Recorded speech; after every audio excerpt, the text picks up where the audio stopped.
রাস্তার ধারে পড়ে থাকা এই কিউট কিউট গাছগুলোকে দেখে আমার খুবই মায়া লেগেছিল এবং আমি এই গাছগুলোকে বাসায় নিয়ে চলে আসলাম। এগুলোর দাম মোটমাট হচ্ছে, আমি দেখেছিলাম বাজারে 400 না 500 মতন।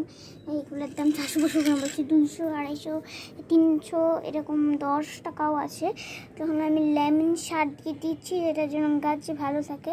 লেমন সার তো খুবই ভালো একটা পদ্ধতিতে আমি এটা বানাচ্ছি। একটু ফুটো করেছি যাতে লেমন সারটা একটু বেশি বেশি ভিতরে যায়। ভিতরে দিয়ে দিলাম এবং আমি এই গাছটা লাগিয়ে দেব।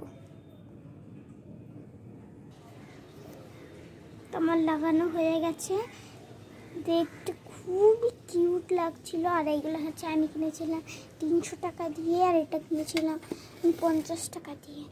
ভাই কেমন লাগলে ভিডিও অবশ্যই জানাবে।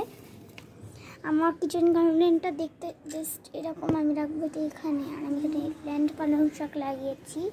আর এ দেখো, এটা আমার ফিল্মস আইটেম, এটা আমি বানিয়েছি কালকে, রং করেছি। এটা তোমাকে তোমার জুয়েলারিও রাখতে পারবে। এটা আমার ব্লগে দিয়ে আছে, তুমি দেখতে পারো তোমরা। Bye bye.